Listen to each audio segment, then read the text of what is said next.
Tanggal 3 September, hari ke-247. Bacaan Hosea pasal 7 dan 8. Dosa internasional Israel. Garis besar. Dosa Israel tetap menjadi fokus nubuat Hosea.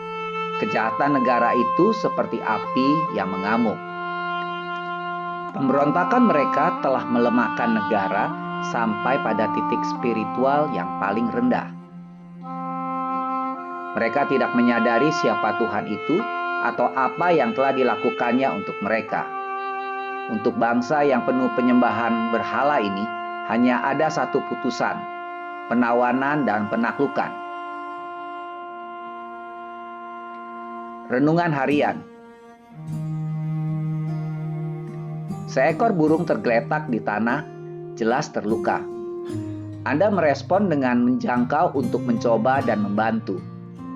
Alih-alih menerima bantuan Anda, burung itu tersentak dalam upaya panik untuk melarikan diri.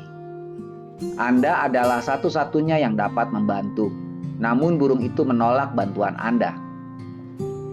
Betapa bodohnya! Tidakkah burung itu mengerti? Anda berkata. Namun itulah tepatnya bagaimana umat Allah menanggapi tawaran Allah. Aku menyembuhkan Israel, seru Tuhan, tetapi Israel menolak. Hosea pasal 7 ayat 1. Dibutakan oleh dosa dan ditelan oleh kejahatan, bangsa Israel menolak tawaran kemurahan hati Tuhan, dan hati Tuhan berduka.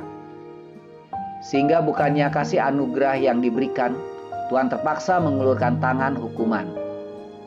Apakah Anda sedang mendukakan Tuhan hari ini melalui keras kepala Anda yang menolak untuk menanggapi kasih karunia-Nya?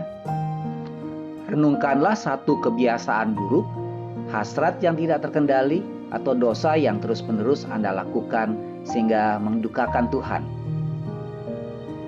Kemudian ingatlah ilustrasi burung yang terluka tadi. Pilihannya terserah pada Anda. Berserahlah pada kasih Tuhan sebelum Anda merasakan tangan disiplinnya. Dengan menghukum, Tuhan memisahkan dosa yang Dia benci dari orang berdosa yang Dia cintai. Pendalaman. Angin puyuh politik. Hosea pasal 7 ayat 7. Bahkan ketika Hosea bernubuat di Israel, konsekuensi politik dari dosa bangsa Israel dirasakan dalam bentuk kekejaman dan kebrutalan. Hosea pasal 7 ayat 7. 6 dari raja terakhir dibunuh dan raja kelima dideportasi ke Asyur. Apakah mereka tidak belajar? Hosea pasal 8 ayat 5. Anak sapi emas yang hampir mengorbankan hidup Harun dan mengakibatkan kematian 3.000 orang Israel dihancurkan Allah. Bacalah Keluaran pasal 32. Tetapi gagasan penyembahan anak sapi emas ini dihidupkan kembali pada masa pemerintahan Yerobeam, raja pertama kerajaan utara. Dia memerintahkan anak sapi emas yang sama untuk didirikan di Dan dan Betel. Selama bertahun-tahun, anak-anak sapi ini menjadi fokus ibadah penyembahan Israel. 1 Raja-Raja pasal 12 ayat 26 sampai 33.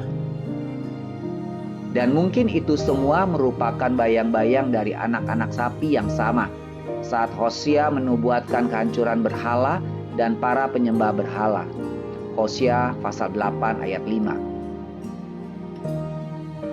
Anda menuai apa yang Anda tabur.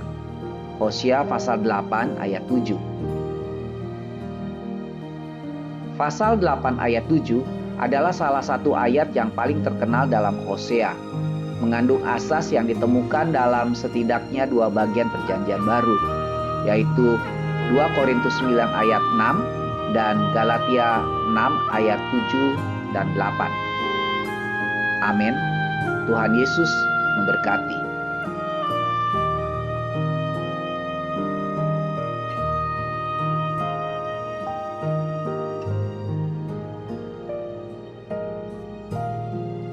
Hosea pasal 7. Apabila aku menyembuhkan Israel, maka tersingkaplah kesalahan Efraim dan kejahatan-kejahatan Samaria, sebab mereka melakukan penipuan, pencurian mendobrak masuk, gerombolan merampas di luar, dan tidak terpikir mereka bahwa aku mengingat segala kejahatan mereka. Sekarang pun perbuatan-perbuatan mereka mengepung mereka, semuanya ada di hadapan wajahku. Dosa Israel di bidang agama dan kenegaraan. Mereka menyukakan raja dengan kejahatan mereka, dan para pemuka dengan kebohongan mereka. Sekaliannya mereka orang-orang berzinah, bagaikan dapur perapian yang menyala terus. Ketika tukang bakar roti berhenti membesarkan apinya, sementara ia meremas adonan, sampai menjadi muai oleh ragi. Pada pesta raja kita, mereka membuat sakit para pemuka dengan anggur yang menghangatkan. Ia bersekutu dengan para pencemooh. Batin mereka seperti dapur perapian, hati mereka menyala-nyala. Semalam-malaman murka mereka surut, pada waktu pagi menyala kembali seperti api yang menjilat. Mereka semua sudah panas seperti dapur perapian, dan memakan habis para hakim mereka. Semua raja mereka sudah tewas, tidak ada seorang di antara mereka yang berseru kepadaku. Efraim mencampurkan dirinya di antara bangsa-bangsa. Efraim telah menjadi roti bundar yang tidak dibalik. Orang-orang luar memakan habis kekuatannya, tetapi ia sendiri tidak mengetahuinya. Juga ia sudah banyak beruban, tetapi ia sendiri tidak mengetahuinya. Kecongkakan Israel menjadi saksi terhadap dirinya. Namun mereka tidak berbalik kepada Tuhan Allah mereka, dan tidak mencari Dia kendati semuanya ini. Efraim telah menjadi merpati tolol, tidak berakal, dengan memanggil kepada Mesir, dengan pergi kepada Asyur. Apabila mereka pergi, aku akan membentangkan jaringku ke atas mereka. Aku akan menurunkan mereka, seperti burung-burung di udara. Aku akan menghajar mereka, karena kejahatan-kejahatan mereka. Celakalah mereka, sebab mereka melarikan diri daripadaku. Binasalah mereka, sebab mereka memberontak terhadap aku. Aku ini mau menebus mereka, tetapi mereka berdusta terhadap aku. Seruan mereka kepadaku tidak keluar dari hatinya, tetapi mereka meratap di pembaringan mereka. Mereka menoreh-noreh diri karena gandum dan anggur, dan mereka berontak terhadap aku.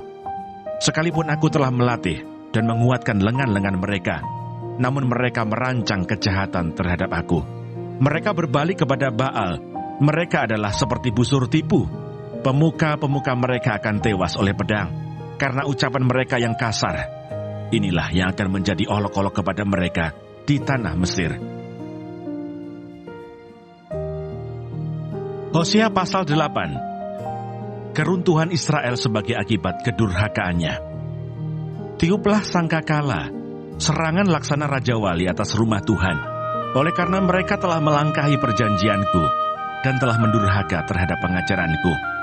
Kepadaku mereka berseru-seru, "Ya Allahku, kami Israel mengenal Engkau." Israel telah menolak yang baik, biarlah musuh mengejar dia. Mereka telah mengangkat raja, tetapi tanpa persetujuanku. Mereka mengangkat pemuka, tetapi dengan tidak setahuku. Dari emas dan peraknya mereka membuat berhala-berhala bagi dirinya sendiri, sehingga mereka dilenyapkan. Aku menolak anak lembumu, hai Samaria. Murkaku menyala terhadap mereka. Sampai berapa lama tidak dapat disucikan? Orang-orang Israel itu dibuat oleh tukang, dan itu bukan Allah. Sungguh akan menjadi serpih anak lembu Samaria itu. Sebab mereka menabur angin, maka mereka akan menuai puting beliung. Gandum yang belum menguning tidak ada pada mereka. Tumbuh-tumbuhan itu tidak menghasilkan tepung, dan jika memberi hasil, maka orang-orang lain menelannya. Israel sudah ditelan. Sekarang mereka itu ada di antara bangsa-bangsa, seperti barang yang tidak disukai orang. Sebab mereka telah pergi ke Asyur, bagaikan keledai hutan yang memencilkan diri. Efraim telah membagi-bagi hadiah cinta, sekalipun mereka membagi-bagi hadiah itu di antara bangsa-bangsa. Sekarang ini aku akan mengumpulkan mereka, dan sebentar lagi mereka akan berhenti mengurapi raja dan para pemuka. Sungguh, Efraim telah memperbanyak mezbah. Mezbah-mezbah itu menjadikan mereka berdosa. Sekalipun kutuliskan baginya banyak pengajaranku, itu akan dianggap mereka sebagai sesuatu yang asing. Mereka mencintai korban sembelihan, Mereka mempersembahkan daging dan memakannya, tetapi Tuhan tidak berkenan kepada mereka. Sekarang Ia akan mengingat kesalahan mereka dan akan menghukum dosa mereka. Mereka harus kembali ke Mesir.